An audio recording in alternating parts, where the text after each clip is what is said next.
ወገኖቼ እንደምን አላችሁ? እግዚአብሔር የተመሰገነ ይሁን። እኔ በጣም ደህና ነኝ። ክብር ለጌታ ይሁን። ዛሬም የእግዚአብሔርን ቃል አብረን እንካፈላለን። እንግዲህ ይህ የምንኖርበት ዓለም ጠንክረህ ሞክር፣ ጠንክረህ ስራ፣ ብርቱ ሁን፣ በርታ የሚባልበት ምድር ነው። እንደውም አንዳንድ ሰዎች ምን ይላሉ? ጠንክረህ ካልሰራህ፣ ጠንክረህ ካልሞከርክ፣ ብርቱ ካልሆንክ በቃ የምትመኘውን የምታልመውን ከግብ ማድረስ አትችልም ይላሉ። በቃ ምንም መንገድ የለም ይላሉ። ነገር ግን አንዳንድ ጊዜ እኛ ሁላችንም የእግዚአብሔር ስራ ቢሆን አንዳንድ ነገሮችን በራሳችን እንሞክርና በብርታታችን እንሞክራለን ብንል ወደ መጨረሻ አልመጣ ይለናል። ዝም ብለን እንሞክራለን፣ ከዛ ይደክመናል፣ አቅም እንደሌለን ይሰማናል እና በቃ ድክም ስለን የምናደርገውን ስናጣ ያኔ እግዚአብሔር ከተፍ ብሎ ይረዳናል። እግዚአብሔር ያኔ ወደኛ ይመጣል። በቃ ያለ እርሱ አቅም እንደሌለን ስንረዳ ማለት ነው።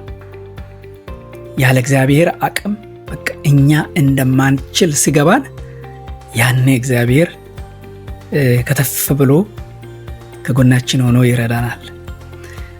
ዛሬ ምዕራፍ 4 ዘካርያስ ምዕራፍ 4 ነው የምንመለከተው። እንግዲህ የእግዚአብሔር ኃይል ለእግዚአብሔር ስራ እጅግ አስፈላጊ እንደሆነ፣ እግዚአብሔር ስራውን በእኛ እንደሚሰራ፣ እኛ በሱ ኃይል ስንመካ፣ በሱ ኃይል ስንደገፍ እግዚአብሔር የሱን ስራ እርሱ እንደሚሰራ ነው የምንማረው ዛሬ የእግዚአብሔርን ቃል። እስኪ ሁላችንም ዘካርያስ ምዕራፍ 4 ከቁጥር 1 እስከ 14 ድረስ ያለውን ከፍተን እናነባለን። ከኔም ጋር ይነጋገር የነበረው መልአክ ተመልሶ ከእንቅልፉ እንደሚነቃ ሰው አነቃኝ። እርሱም የሚታየው ምንድን ነው አለኝ። እኔም እነሆ ሁለንተና ወርቅ የሆነውን መቅረዝ አየሁ። የዘይትም ማሰሮ በራሱ ላይ ነበረ፣ 7 መብራቶች ነበሩበት። በራሱም ላይ ለነበሩት መብራቶች 7 ቧንቧዎች ነበሯቸው። 2 የወይራ ዛፎች አንዱ በማሰሮ በስተቀኝ አንዱም በስተግራው ሆነው በአጠገቡ ነበሩ አሉ። ከኔም ጋር ይነጋገር ለነበረው መልአክ መልሼ ጌታዬ ሆይ እነዚህ ምንድን ናቸው አሉት። ከኔ ጋር ይነጋገር የነበረውን መልአክ መልሶ እነዚህ ምን እንደሆኑ አታውቅምን አለኝ። እኔም ጌታዬ ሆይ አላውቅም አለው። መልሶም ለዘሩባቤል የተባለው የእግዚአብሔር ቃል ይህ ነው፣ በመንፈሴ እንጂ በኃይልና በብርታት አይደለም ይላል የሰራዊት ጌታ እግዚአብሔር። ታላቅ ተራራ ሆይ አንተ ምንድነህ? በዘሩባቤል ፊት ደልዳላ ሜዳ ትሆናለህ። ሰዎችም ሞገስ ሞገስ ይሁንለት ብሎ እየጮሁ እርሱ መደምደሚያውን ድንጋይ ያወጣል ብሎ ተናገረኝ። የእግዚአብሔርም ቃል ወደ እኔ እንዲህ ሲል መጣ። የዘሩባቤል እጆች ይህን ቤት መሰረቱ፣ የእርሱም እጆች ይፈጽሙታል። የሰራዊት ጌታ እግዚአብሔርም ወደ እናንተ እንደላከኝ ታውቃላችሁ። የጥቂት ነገርን ቀን የናቀ ማን ነው? እነዚህ 7ቱ ደስ ብሏቸው በዘሩባቤል እጅ ቱንቢውን ያያሉ። እነዚህም በምድር ሁሉ የሚዘዋወሩ የእግዚአብሔር ዓይኖች ናቸው። እኔም መልሼ በመቅረዝ በስተቀኝና በስተግራ ያሉ እነዚህ 2 የወይራ ዛፎች ምንድናቸው አሉት። ሁለተኛም መልሼ በሁለቱ የወርቅ ቧንቧዎች አጠገብ ሆነው የወርቁን ዘይት የሚያፈሱ እነዚህ 2 የወይራ ቅርንጫፎች ምንድናቸው አሉ። እርሱ መልሶ እነዚህ ምን እንደሆኑ አታውቅምን አለኝ። እኔም ጌታዬ ሆይ አላውቅም አሉት። እርሱም በምድር ሁሉ ጌታ አጠገብ የቆሙት 2ቱ የተቀቡ እነዚህ ናቸው አለኝ። እንግዲህ አሁን ባነበብነው የዘካርያስ ትንቢት የተነገረው አይሁድ ከባቢሎን ምርኮ ከተመለሱ በኋላ በ520 ዓመተ ዓለም አካባቢ ነበር። ህዝቡ ወደ ምድሪቱ ተመልሰዋል። ነገር ግን ከምርኮ ተመልሰዋል። ነገር ግን ያው ሁሉም ነገር ኃይላቸው ድክምክም ብሏል፣ ተስፋ ቆርጧል። ቤተ መቅደስ እንኳን መሰረት ጥለው ግንባታውን መቀጠል አልቻሉም፣ ቆመዋል። በዛ አካባቢ የነበረውም ተቃውሞ ጠንካራ ነበረ። ሀብት የላቸውም፣ ለስራው ደግሞ መነሳሳት የለም። በቃ ሁሉ ነገር የተዳከመበት ጊዜ ነበር ማለት ነው። ያው መሪዎቹ ዘሩባቤል አለ፣ ሊቀ ካህን ደግሞ ኢያሱ አለ። በሁኔታው ሁሉም በቃ ግራ የተጋቡበት ወቅት ነበረ። በቃ ምንድን ነው የምናደርገው? የለንም፣ አቅም የለንም፣ ኃይል የለንም፣ ጉልበት የለንም፣ ገንዘብ የለንም፣ ምንም የለንም ብሎ ተስፋ የቆረጡበት ወቅት ነበር ማለት ነው። እንግዲህ በዚህ ወቅት ነበረ እግዚአብሔር ለዘካርያስ ተከታታይ ሌሊት ራእዮችን ይሰጠው የነበረው ማለት ነው።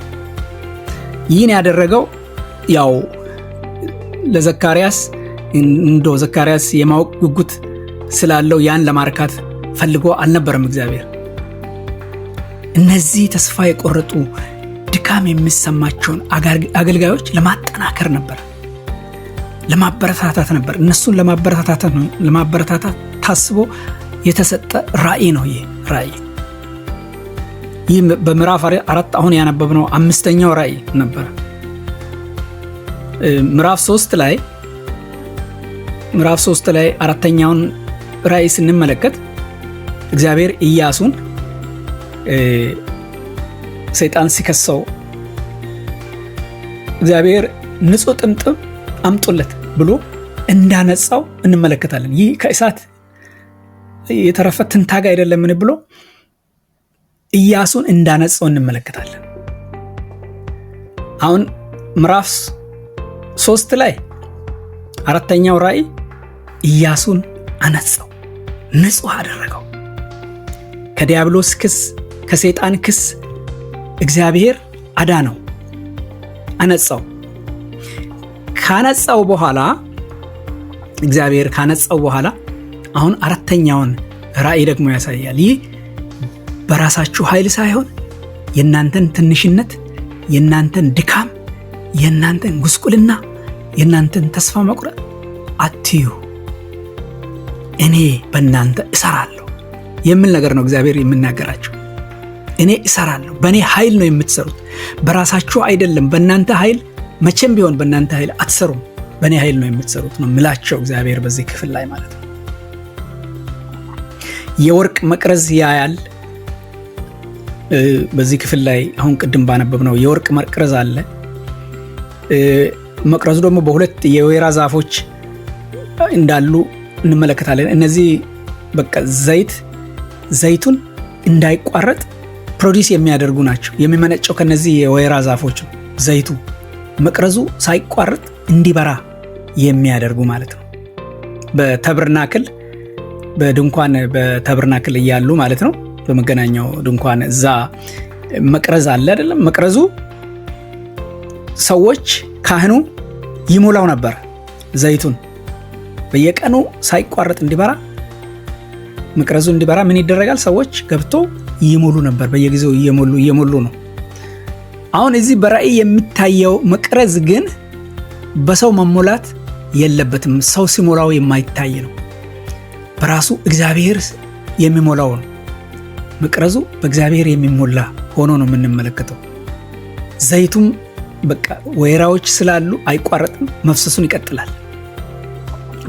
በቁጥር 6 ላይ እንግዲህ እንደዚህ ብሎ ነው የምተረጉመው፣ ይህንን በመንፈሴ እንጂ በኃይልና በብርታት አይደለም ይላል የሰራዊት ጌታ እግዚአብሔር።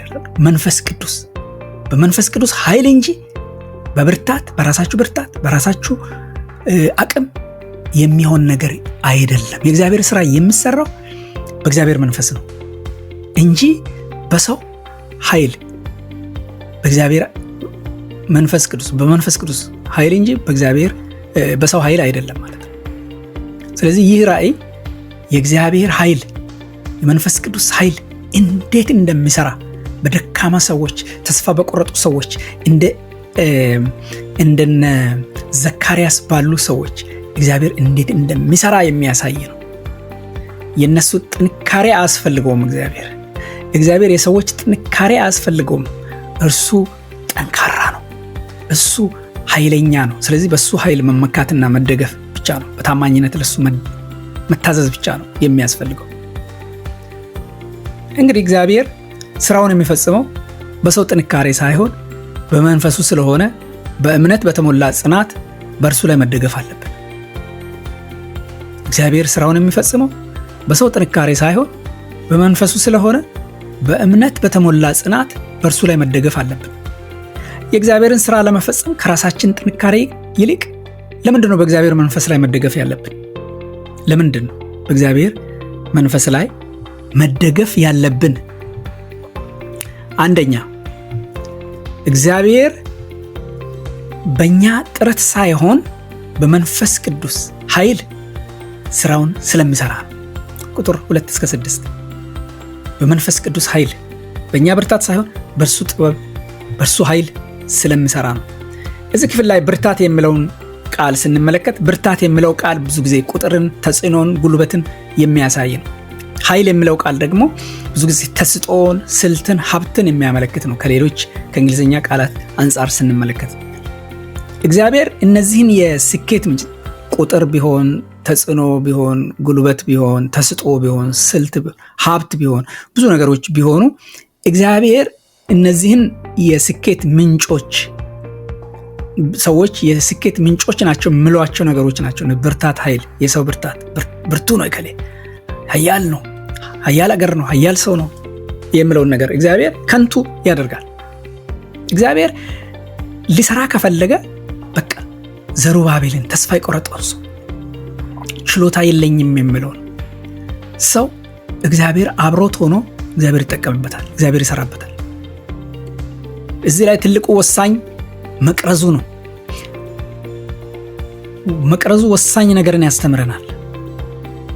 እንግዲህ የወርቅ መቅረዝ፣ እነዚህ 7 መብራቶች ያንዳንዳቸው ያው 7ቱ መብራቶች ከሁለቱ ወይራ ዘይት ሳይቋረጥ የሚፈስባቸው ናቸው። በሁለቱ ወይራዎች ምክንያት ዘይቱ አይፈስም ማለት ዘይቱ አይቋረጥም። ቁጥር 2-3 ቁጥር 2-3 ይህንን ነው የምትመለከቱ። ሁለቱ ወይራዎች ዘይቱ የሚመነጭባቸው የወርቅ የሆነው መቅረዝ አየሁ። የዘይትም ማሰሮ በራሱ ላይ ነበር ይልና 7 መብራቶች ነበሩበት። በራሱም ላይ ለነበሩት መብራቶች 7 ቧንቧዎች ነበሯቸው ይልና ቁጥር 3 ላይ 2 የወይራ ዛፎች አንዱ በማሰሮ በስተቀኝ አንዱም በስተግራው ሆነው በአጠገቡ ነበረዋል። ከነዚህ እየወጣ ይፈሳል። መቅረዙ መብራቱን አያቋረጥም፣ ብርሃኑ አይቋረጥም። ስለዚህ ያኔ መብራቶቹን በየጊዜው ሰዎች ነበሩ፣ በሰዎች እጅ ነበር ይሞላ የነበረው በመቅረዙ። ዛሬ ግን ያው ዘጸአት 27ን ብታነቡ ያንን ታገኛላችሁ። በሰዎች እጅ ነበረ፣ ካህኑ ነበር የሚሞላቸው እነዚህን መቅረዞች በዘይት የሚሞላቸው የነበረው። ዘጸአት 27 ከቁጥር 20-21 መብራቱ ዘውትር ይበራ ዘንድ ለብርሃን የሚሆን የተወቀጠ ጥሩ የወይራ ዘይት እንዲያመጡልህ የእስራኤልን ልጆች እዘዛቸው ይላል። በመገናኛው ድንኳን ውስጥ በምስክሩ ፊት ባለው በመጋረጃው ውጭ አሮንና ልጆቹ ከማታ እስከ ጠዋት ድረስ በእግዚአብሔር ፊት ያዘጋጁት፣ ይህም በእስራኤል ልጆች ዘንድ ለልጅ ልጃቸውም የዘላለም ሥርዓት ይሆናል ይላል። ስለዚህ በዚህ ራእይ ውስጥ በዚህ በምታየው ራእይ ውስጥ የሰውን እጅ አንመለከትም፣ ሰው ሲሞላ አንመለከትም። ዘይቱ ያለመቋረጥ ሲፈስ ሲሞላ እንመለከታለን በራእዩ። እንግዲህ ይሄ መቅረዙ ምንን ያመለክታል? እኛ የእግዚአብሔር ሕዝብ በጨለማው በዚህ በጨለማ ዓለም ብርሃናችን ሳይቋረጥ መብራት ያለበት እንደሆነ የሚያሳይ ነው። ብርሃናችን ዘይቱም ይሞላል፣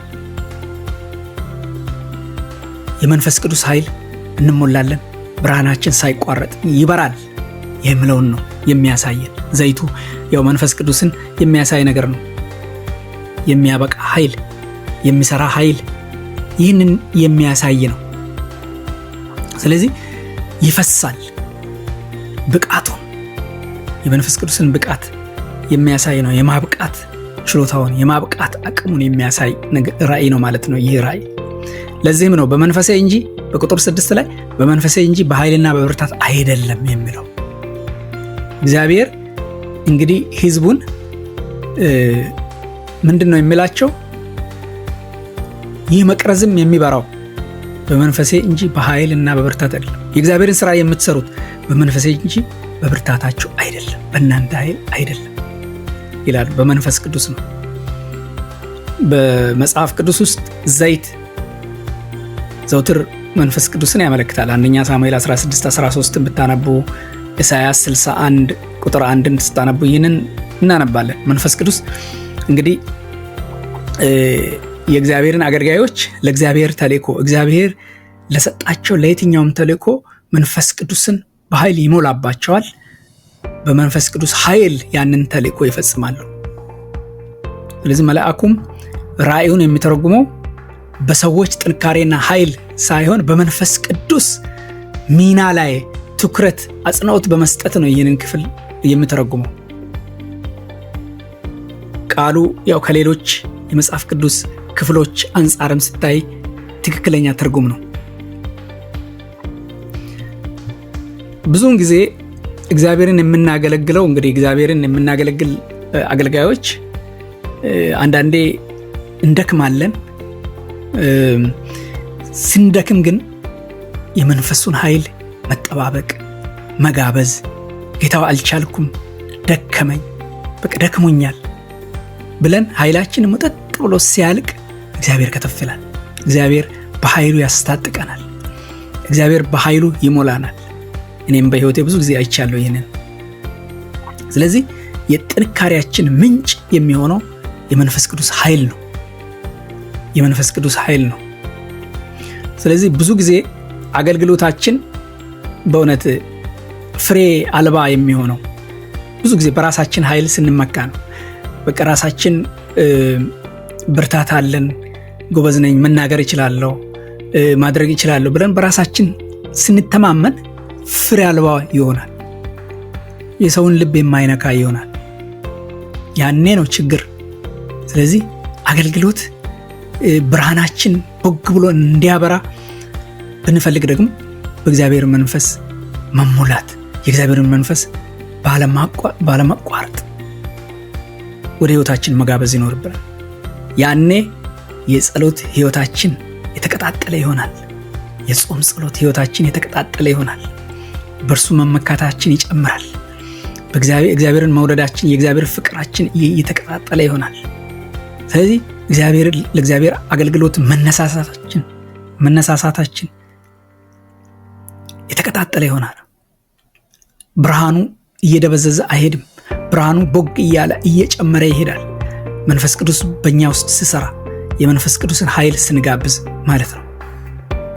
እግዚአብሔር በእኛ ተጽጦ፣ በእኛ ብዛት፣ በእኛ ችሎታ፣ በእኛ አቅም አይመካም።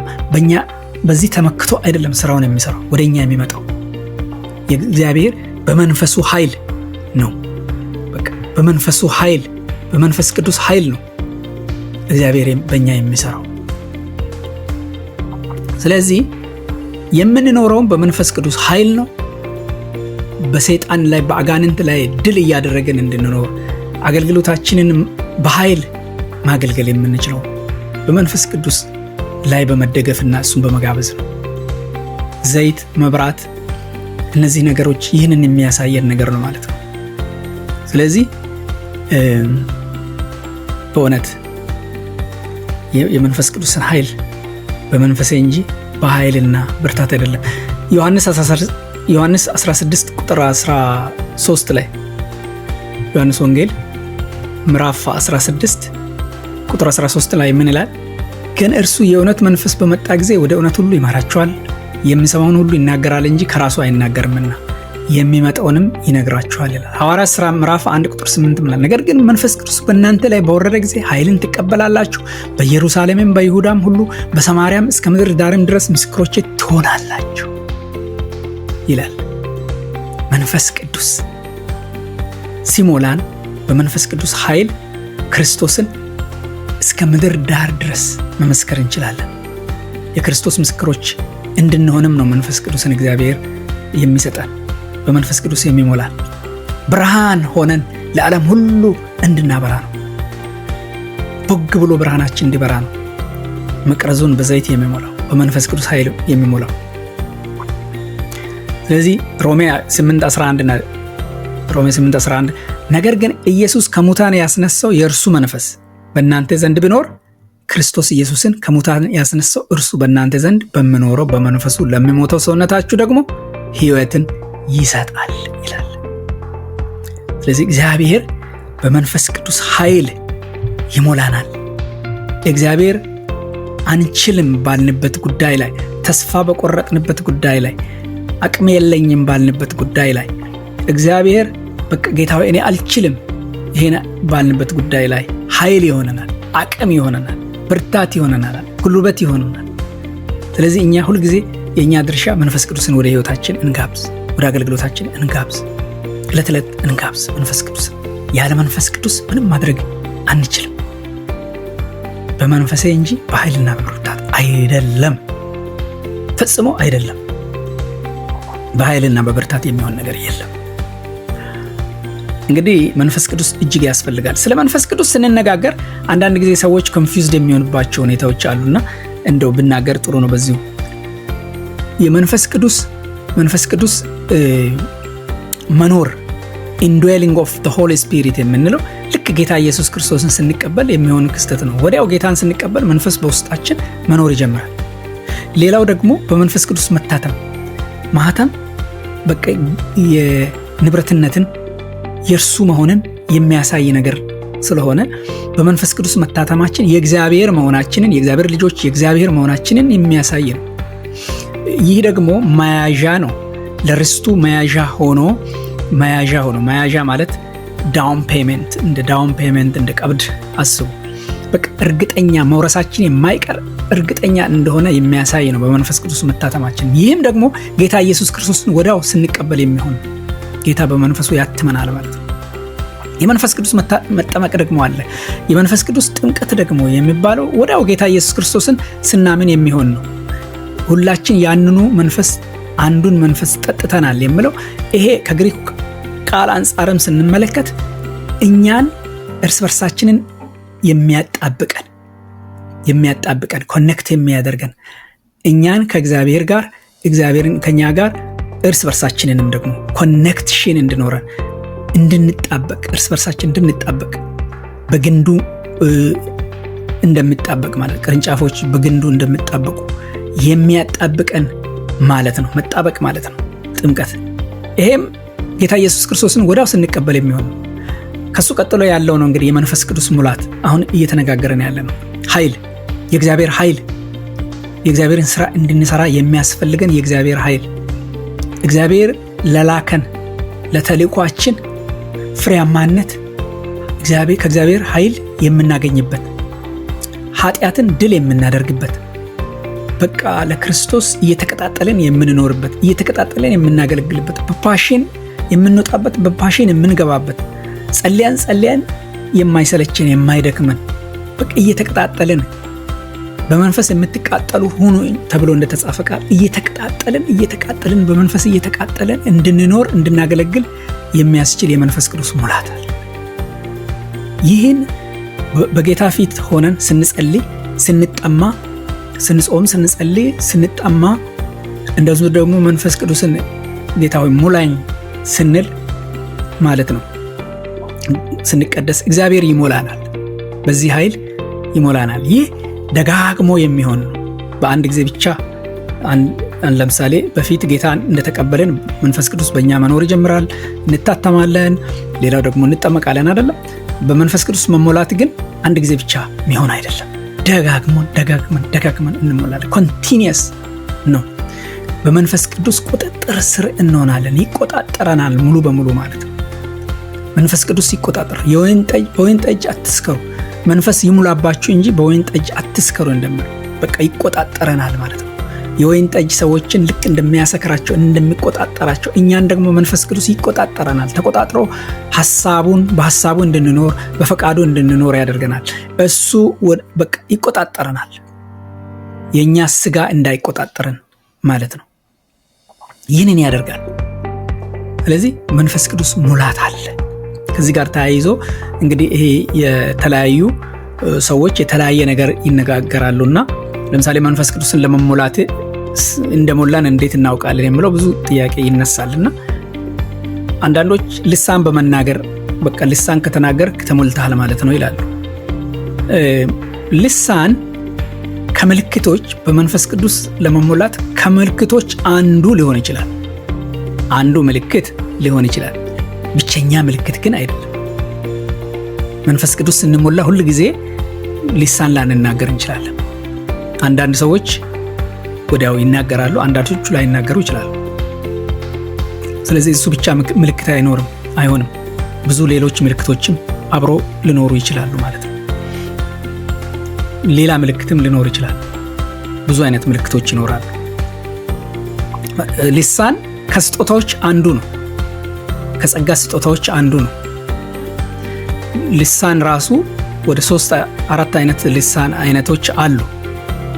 አንደኛው ልሳን እኛ በግላችን እኛ ራሳችን እንኳን የማንረዳው መንፈሳችን ከእግዚአብሔር ጋር የሚገናኝበት በልሳን እንጸልያለን፣ ግን ምን እያልን እንደሆነ ትርጉሙን እኛም እንኳን አናውቅም። ግን እንታነጽበታለን። ውስጣችን መንፈሳችን ህይወታችን የሚታነጽበት እኛን ኤዲፋይ የሚያደርገን የሚያንጸን ነው። ይህ ለምን ይጠቅማል ታዲያ? እኛም ማናውቀው ከሆነ ምን እያልን ካላችሁ ያንጸናል እኮ። ታንጸን ሄደን ስናገለግል ቤተክርስቲያን ትጠቀማለች አይደል? የታነጸ ሰው ሲያገለግል። ስለዚህ ያንጸናል፣ ለመታነጽ የሚጠቅም ነው። ይህ በግል በቤታችን በግላችን ሆነን የምንጸልየው አይነት ልሳን ነው እንጂ በጉባኤ ይሄንን ዝም ብለን ሰዎች ትርጉሙን እኛም ሳናውቅ ሌሎችም ሰዎች በማያውቁበት ዝም ብለን የምንጸልየው በየጉባኤው ፊት የምንጸልየው አንዳንድ ጊዜ አሁን ተጀምሯል። እንደውም በቲክቶክ በዩቲዩብም ዝም ብሎ በዚህ ልሳን ይጸልያል። መጽሐፍ ቅዱስ እንደዚህ አይለንም። ለብቻችሁ ቆሙ ከመጽሐፍ ቅዱስ ጋር። ዓለም ሁሉ በቃ የራሱን ልምምድ ይሄ ልክ ነው ብሎ ቢያደርግ እናንተ መጽሐፍ ቅዱስ ከሚለው ነገር ጋር ለብቻችሁም ቢሆን ቆሙ፣ ለብቻችንም ቢሆን እንቆም። ያንን ታማኝነታችንን ነው እግዚአብሔር የሚሸልመው። ቢብሊካል አይደለም። በቃ ይሄ ልሳን ዝም ብሎ በጉባኤ የማይተረጎም በቤታችን መጸለይ ያለብንን ለመታነጽ የተሰጠንን ልሳን በመንፈስ ቅዱስ ስንሞላ ያንን በየቦታው መናገር፣ በየቦታው በዛ ልሳን መጸለይ፣ በየጉባኤ ፊት ማለት ነው። በየጉባኤው ፊት ማድረግ መጽሐፍ ቅዱሳዊ አይደለም። ሌላ ሁለተኛው የልሳን አይነት በጉባኤ የምንጸልየው የልሳን አይነት አለ። ወይ እኛ እንተረጉመዋለን። እኛ መተርጎም ስጦታ ከሌለን ደግሞ አንድ ጉባኤ ውስጥ የሚተረጉም ሰው ሊኖር ይችላል፣ ይተረጉመዋል። ትርጉም ያለው የልሳን በጉባኤ የሚደረግ የልሳን ስጦታ አለ። ሌላ ሶስተኛው የወንጌል ስርጭት የልሳን አይነት ነው። ለምሳሌ ወደ ፓኪስታኖች ሁርዱ ይናገራሉ። ሌላም ዓለም ማለት ነው ሌሎች ቋንቋዎች እኛ ምንም ሰምተን እንኳን የማናውቃቸው ቋንቋዎች ቢኖሩ እዛ ሀገር ድንገት ብንሄድ እዛ ሀገር ላይ ስንጸልይ ወይ በሰዎች ፊት ስንጸልይ እኛ እናውቀውም። በልሳን እየጸለይን ነው፣ ግን በልሳን እየተናገርን ነው፣ ግን ህዝቡ ይሰማል። ቋንቋቸው ስለሆነ ይረዳሉ ማለት ነው። እግዚአብሔር በታምራት እኛ በማናውቀው ቋንቋ እነሱን እንድንሰብካቸው እንድናገለግላቸው የሚያናግረን የልሳን አይነት ነው። ይሄ ልሳን ደግሞ ለወንጌል ስርጭት የሚሆን ታምራታዊ የልሳን አይነት ነው። ሶስተኛው አይነት ማለት ነው። አራተኛው እንግዲህ ጳውሎስ ይናገራልና በመላእክት እንኳን ልሳን ብናገር ይላልና እንግዲህ ካለ እንግዲህ ጳውሎስ ምን ገብቶታል ማለት ነው? የመላእክት ልሳን እንዳለ ገብቶታል ማለት ነው። ስለዚህ መላእክት ብቻ የሚናገሩት አይነትም የልሳን አይነት አለ ማለት ነው የሚለውን ከሱ አነጋገር ተነስተን ከጳውሎስ አነጋገር ተነስተን አራተኛው የልሳን አይነት ነው ልንል እንችላለን። እና ስለዚህ የልሳን አይነቶች እግዚአብሔር የተለያዩ ደግሞ ስጦታዎች አሉ። በመንፈስ ቅዱስ ስንሞላ ልሳን ብቻ አይደለም ስጦታ፣ የትንቢት ስጦታ አለ፣ የመገለጥ ስጦታ አለ፣ የፈውስ ስጦታ አለ፣ ታምራትን የማድረግ ስጦታ አለ፣ ብዙ መናፍስትን የመለየት ስጦታ አለ፣ ታምራታዊ ስጦታ አለ፣ የእምነት ስጦታ፣ ብዙ ስጦታዎች አሉና እነዚህን ስጦታዎች ሁሉ በመንፈስ ቅዱስ ኃይል መንፈስ ቅዱስ የሚሰጠን ስጦታዎች ናቸው። እነዚህ ስጦታዎች ታዲያ የእግዚአብሔርን ስራ እንድንሰራ የእግዚአብሔርን ቤተክርስቲያን በተለያየ መንገድ የእግዚአብሔርን እንድትሰራ ለቤተክርስቲያን የሚሰጡ ስጦታዎች ናቸው። የግል መጠቀሚያዎች አይደሉም። ኦኬ፣ ስለ መንፈስ ቅዱስ ስንነጋገር ነው የእግዚአብሔር ስራ የሚሰራው በመንፈስ ቅዱስ ኃይል ነው። እንግዲህ እግዚአብሔር ስራውን የሚፈጽመው በሰው ጥንካሬ ሳይሆን በመንፈሱ ስለሆነ በእምነት በተሞላ ጽናት በእርሱ ላይ መደገፍ አለብን። የእግዚአብሔርን ስራ ለመፈጸም ከራሳችን ጥንካሬ ይልቅ ለምንድን ነው በእግዚአብሔር መንፈስ ላይ መደገፍ ያለብን? ለምንድን ነው በእግዚአብሔር መንፈስ ላይ መደገፍ ያለብን? ሁለተኛ እንግዲህ ለምን በእግዚአብሔር መንፈስ ላይ መደገፍ እንዳለብን ወደ ሁለተኛው ነጥብ እንሄዳለን።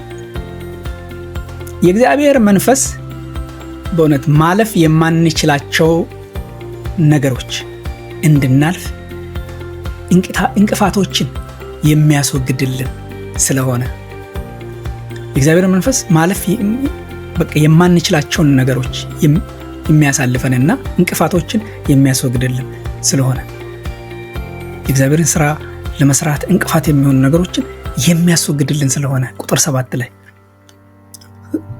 ነው በሱ መደገፍ ያለብን። ቁጥር 7 ላይ ታላቅ ተራራ ሆይ አንተ ምንድነህ? በዘሩባቤል ፊት ደልዳላ ሜዳ ትሆናለህ፣ ሰዎችም ሞገስ ሞገስ ይሁንለት ብለው እየጮሁ እርሱ መደምደሚያውን ድንጋይ ያወጣል ብሎ ተናገረኝ። እንግዲህ የእግዚአብሔር መንፈስ በዚህ ክፍል ላይ ታላቅ ተራራ የሚያመለክተው ይሄ ከአቅማችን በላይ የሆነን ተቃዋሞ ሊሆን ይችላል።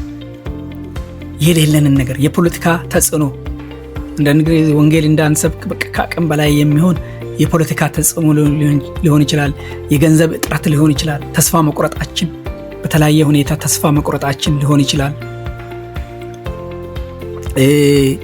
በጣም ብዙ ሌሎች ነገሮችም ይኖራሉ። የማያስችሉ ሁኔታዎች፣ ተራራ እንደ ተራራ በፊታችን የሚቆሙ ሁኔታዎች። በዘሩባቤልም ፊት የቆመ ተራራ ማለት ነው። እንግዲህ ይህን ተራራ ውጣ አላለውም እግዚአብሔር። እኔ ደልዳላ ሜዳ አደርገዋለሁ ነው። በመለኮት ኃይል ይህ ደልዳላ ሜዳ ይሆናል። ስለዚህ እንቅፋት የሚሆኑ ነገሮች እኔ አስወግዳለሁ ከፊቴ ነው። በቀላሉ መንፈስ ቅዱስ በቃ እንቅፋት የሚሆኑ ነገሮች የእግዚአብሔርን ስራ እንዳንሰራ፣ ፍሬ እንዳናፈራ፣ ፈቃዱና ሐሳቡን እንዳንፈጽም እንደ ተራራ በፊታችን የቆሙ ነገሮችን እግዚአብሔር ደልዳላ ሜዳ ያደርጋቸዋል፣ ገነድሳቸዋል። እግዚአብሔር በዚህ በኃይሉ በመለኮታዊ ኃይሉ ስንመካ፣ በእርሱ ኃይል ስንደገፍ፣ በመንፈስ ቅዱስ ኃይል ስንደገፍ፣ በመንፈስ ቅዱስ ኃይል ስንታመን፣ መንፈስ ቅዱስ ወደ ሕይወታችን ስንጋብዝ እግዚአብሔር ታላቅ ተራራን በፊታችን የቆመውን ደልዳላ ሜዳ ያደርጋል። እንደውም ቀጥሎ ሞገስ ይሁንለት፣ ሞገስ ይላል ደጋግሞ። ይህ ስኬት የመጨረሻ የአገልግሎታችን ስኬት ቢሆን፣ የሕይወታችን ስኬት ቢሆን፣ ፍሬ የሚያገኘው ስኬታችን ሙሉ የሚሆነው የሚሳካልን ምን ሲሆን ነው? በእግዚአብሔር ሞገስ ነው። በእግዚአብሔር ሞገስ ነው። በእኛ ኃይል አይደለም፣ በእኛ ብርታት አይደለም፣ በእኛ ጉልበት አይደለም፣ በእግዚአብሔር ኃይል ነው። እንግዲህ ብዙ ጊዜ እንቅፋት ሲያጋጥመን አንዳንድ ቻሌንጆች ሲያጋጥሙን እግዚአብሔር እንደተወን አድርገን እናስባለን። ግን እግዚአብሔር ሊሰራብን ያሰበ ነገር እንዳለ ልንቆጥር ያስፈልጋል። እግዚአብሔር ሊጠቀምብን ያሰበ ነገር እንዳለ፣ ያ በሚሆንበት ጊዜ እግዚአብሔር በእኛ አልፎ ሊሰራ ያለ ነገር እንዳለ ልናስብ ያስፈልጋል።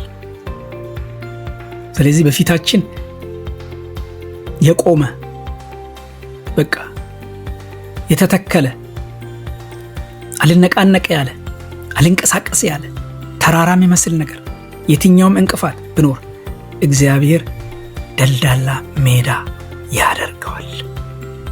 እግዚአብሔር ደልዳላ ሜዳ ያደርገዋል፣ ያስወግደዋል።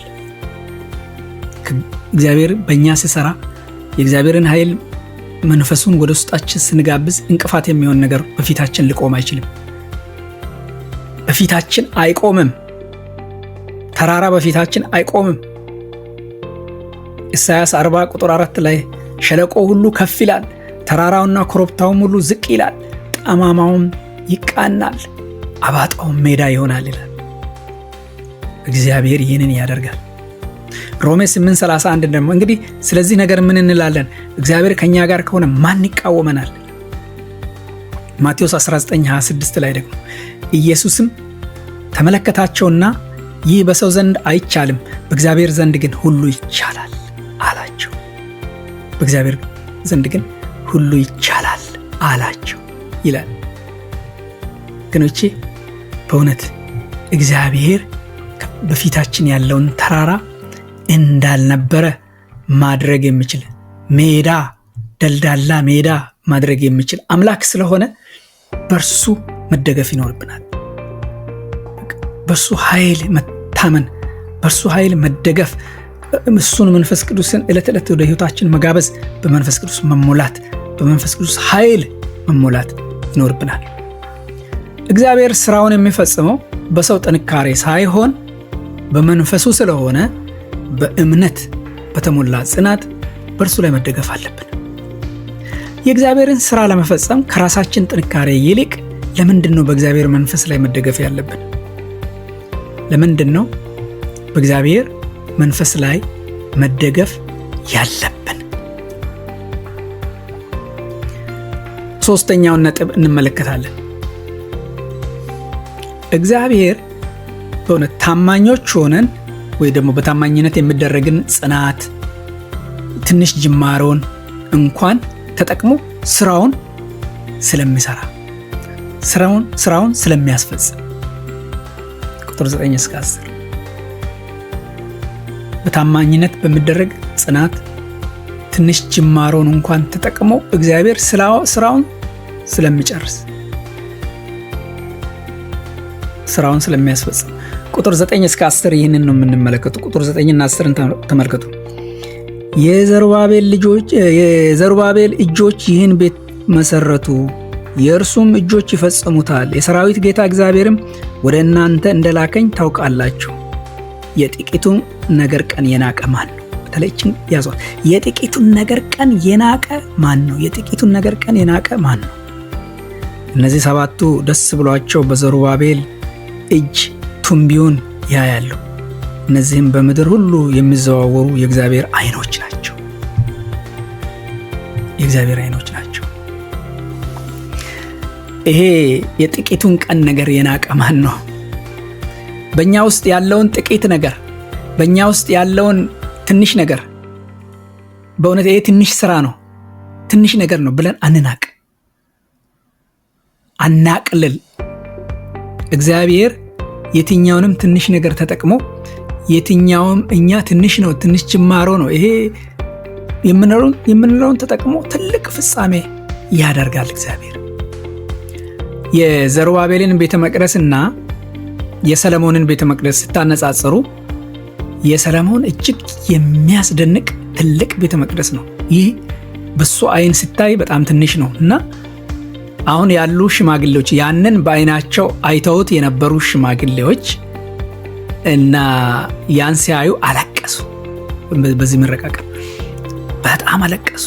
ያን እያሰቡ ማለት ነው፣ እያነጻጸሩ ወይ ጉድ! ያኔ የነበረው ያ ትልቁ መቅደስ ፈርሶ በቃ በዚህ በትንሽ ብለው አለቀሱ። ያን እያሰቡ ያን ያላየ ትውልድ ደግሞ ይሄ ተሰርቶ ሲያይ ደስታውን፣ ጭፈራውን፣ ምስጋናውን ለእግዚአብሔር ያቀርብ ነበር። ዕዝራ 3:12 ላይ ስትመለከቱ እንግዲህ እግዚአብሔር ተስፋ መቁረጣችንን ገስጾ በቃ አንችልም፣ ደካማንን፣ ጥቂት ነው ያልነውን ነገር ይገስጽና እሱን ተጠቅሞ እግዚአብሔር ትልቅ ስራ ወደ ትልቅ ነገር እግዚአብሔር ይጠቀምበታል። የጥቂቱን ነገር ቀን የናቀ ማን ነው? የእግዚአብሔር መመዘኛ እንደ ሰዎች አይደለም። ሰው ግዙፍ ነው እያለ ይመዝናል። ይሄ ትልቅ ነው፣ ብዙ ነው፣ እንዲህ ነው እያለ ብዙ ነገር ይናገራል። የሰው መመዘኛን መጠን ነው። የእግዚአብሔር ግን ታማኝነት ነው። እግዚአብሔር ነገሮችን የሚመዝነው በታማኝነት ነው። ስለዚህ እነዛ መሰረቱን የጣሉ እጆች ይፈጽሙታል። ምንም ትንሽ ቢሆን፣ ምንም የማይችል ቢሆን የእግዚአብሔር መንፈስ አስችሎት፣ የእግዚአብሔር ኃይል አስችሎት እነዛ እጆች ይፈጽሙታል። ውጤቱ ኢምንት ቢመስል እንኳን አንዳንድ ሰዎች ስራውን ራሱ ያቆማሉ፣ አገልግሎት ያቆማሉ። እኔ እንደዚህ አይደለሁም፣ እኔ እንደዚህ አይደለሁም ብሎ ራሳቸውን እያነጻጸሩ ያቆማሉ። ይሄ በእውነት ልክ አይደለም። እግዚአብሔር ታማኝነታችንን፣ ታዛዥነታችንን በመንፈስ ቅዱስ ላይ ምን ያህል የምንደገፍ መሆናችንን ነው የሚያየው። ፍሬ፣ ዘላቂ የሆነ ፍሬያችንን ነው የሚያየው እግዚአብሔር። ፍሬ የሚሰጠንም በእርሱ ላይ ስንደገፍ ነው። መንፈስ ቅዱስን ወደ ህይወታችን ስንጋብዝ ነው። ፊልጵስዩስ 1:6 ላይ በእናንተ መልካምን ስራ የጀመረው እስከ ኢየሱስ ክርስቶስ ቀን ድረስ እንዲፈጽመው ይህን ተረድቻለሁና ይላል። በጥቂት ቢሆን እንኳን፣ ምንም ጥቂት ጅማሬ ቢሆን እንኳን በእኛ የጀመረውን ስራ እስከ ኢየሱስ ቀን ድረስ ይፈጽመዋል እርሱ። ምዕራፍ 9:16 በዚሁ መጽሐፍ ላይ ዘካርያስ ላይ ደግሞ ምዕራፍ 9 ቁጥር 16 ላይ አምላካቸው እግዚአብሔር በዚያን ቀን እንደ መንጋው ህዝብ ያድናቸዋል፣ በመሬቱ ላይ እንደሚበሩ እንደ ዘውድ ዕንቁዎች ይሆናሉ። እንደ ዘውድ ዕንቁዎች ይሆናሉ። በጣም አስገራሚ ነው። አንደኛ ቆሮንቶስ 15:58 ላይ ስለዚህ የተወደዳችሁ ወንድሞች ሆይ ድካማችሁ በጌታ ከንቱ እንዳይሆን አውቃችኋልና የምትደላደሉ የማይነቃነቁም የጌታም ስራ የማትነቃነቁ የጌታም ስራ ሁልጊዜ የሚበዛላችሁ ሁኑ ምለው እንጂ ቆመን የራሳችንን የለኝም ደካማ ነኝ እንዲያልን ሳይሆን መንፈስ ቅዱስን እንድንጋብዝና የጌታ ስራ እንዲበዛልን ነው እግዚአብሔር የሚፈልገው። ስለዚህ በራሳችን ኃይል፣ በራሳችን ጉልበት፣ በራሳችን አቅም፣ በራሳችን ስጦታ እግዚአብሔር በሰጠን ነገር ላይ መታመናችንን ማቆም ይኖርብናል። ዕለት ዕለት ለእግዚአብሔር መታዘዝ፣ መንፈስ ቅዱስን መጋበዝ ወደ አገልግሎታችን፣ ወደ ህይወታችን ያስፈልጋል። ትንሽ ቢሆንም በቃ ትንሽ ቢመስለንም ተስፋ ሳንቆርጥ በእግዚአብሔር በመታመን መቀጠል ይኖርብናል። ታማኝ ሆነን መቀጠል ይኖርብናል። ስለዚህ በውጥረት፣ በመከራ፣ በቻሌንጅ ውስጥ እንኳን ሆነን በእምነት በመሞላት መንፈስ ቅዱስን በመደገፍ የእግዚአብሔርን ስራ መቀጠል ይኖርብናል። ኢየሱስ በእውነት ፈጽሞታል። ይህንን ኢየሱስ ስራውን በዚህ ምድር የነበረውን ፈጽሞ የሄደው በመለኮታዊ ኃይል፣ በመለኮታዊ እርዳታ ነው። ስለዚህ እሱን መከተል አለብን። የእግዚአብሔር ባሪያዎችም ደቀ መዛሙርቱም በመለኮታዊ ኃይል፣ በመንፈስ ቅዱስ ኃይል ነው ይህን ሁሉ ታላቅ ስራ የሰሩት። ስለዚህ ተራሮችን በፊታችን እየደለደለ የሚያስኬድ ደልዳላ ሜዳ እያደረገ የሚያስኬድ አምላካችን ከኛ ጋር ካለ የሚቃወመን የለም። መንፈሱ በውስጣችን በኃይል ከሰራ የሚያስቆመን የለም። መንፈሱ ብቻ በእኛ ውስጥ ይስራ፣ በኃይል እንሆን። ያኔ እግዚአብሔር ብርቱ አምላክ ብርታቱን በእኛ እየገለጠ ይሰራል። እኛ ብቻ በፊቱ ታማኞች እንሁን። በመንፈሱ እንጂ በኃይላችን ምንም እንደማይደረግ አምነን በሱ መንፈስ ታምነን የጌታን ስራ እንስራ። በእኛ ብርታት እንዳይደለ እንወቅ። በመንፈሱ እንድንፈጽም እግዚአብሔር ይርዳን። እግዚአብሔር የተባረከ ይሁን። እግዚአብሔር ይባርካችሁ ወገኖች፣ ተባረኩ።